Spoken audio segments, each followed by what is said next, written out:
Hello, I'm Tillman, the only guy on the internet that doesn't know everything, and welcome to the anniversary show where I celebrate an album that was released 10, 20, or 30 years ago, and today we're talking about Check Your Head by the Beastie Boys.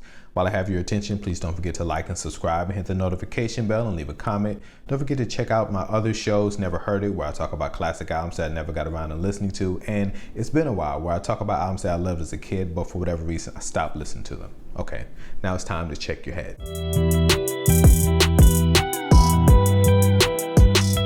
There have been so many things recorded, written, and filmed about this album and the Beastie Boys in general that I'm not going to try to cover it all. Also, I'm not a Beastie Boys fanatic. If you don't believe me, you can check out my other episode of Never Heard It, where I talk about never hearing Paul's Boutique until 2020. But I will say, along with artists like Run DMC and LL Cool J, the Beastie Boys was some of the first rap music I ever heard. In fact, it's some of the first music I ever heard.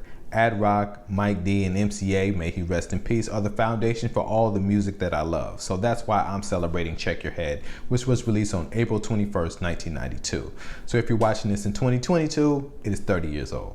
But before I move forward, let's see what else happened in April. Das EFX Dead series was released on April 7th, 1992. Spice One's self-titled album was released on April 14th, 1992. Ashanti's self-titled album, J Live's All of the Above, and Tweet's Southern Hummingbird were all released on April 2nd, 2002, and CeeLo Green and His Perfect Imperfections were released on April 23rd, 2002. This was the Beastie Boys' third full-length album with their third producer. License to Ill was produced by Rick Rubin, Paul's Boutique was produced by the Dust Brothers, and Check Your Head was produced by Mario Caldado Jr., aka Mario C., who was also the engineer on Paul's Boutique.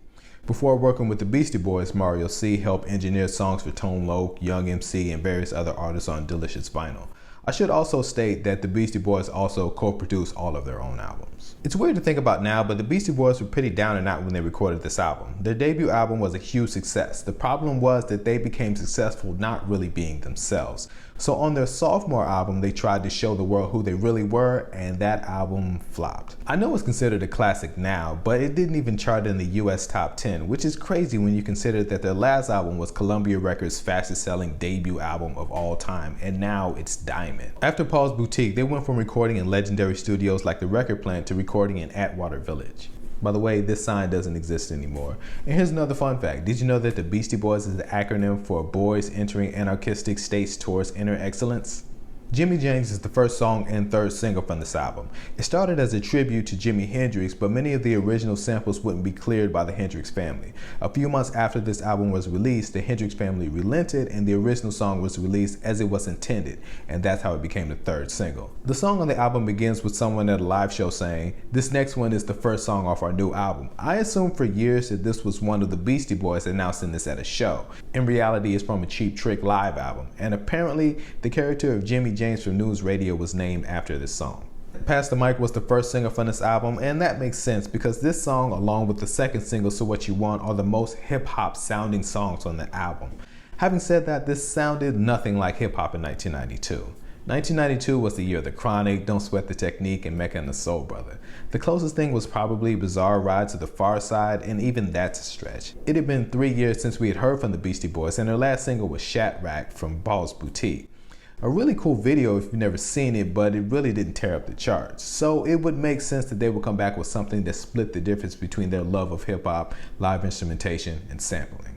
Next is the fourth single from the album, Gratitude. The music video for this one is a direct reference to the 1972 concert film Pink Floyd Live in Pompeii. This is the first music video of them actually playing their instruments. Before seeing this video in 1992, I didn't even know they played instruments. Check Your Head is actually the first time the guys played their own instruments for a whole project since their early EPs. So Glenn Friedman shot the cover photo with their instrument cases to symbolize their return to their roots. Finger Licking Good features Mike D and MCA going back and forth with Ad Rock providing scratches.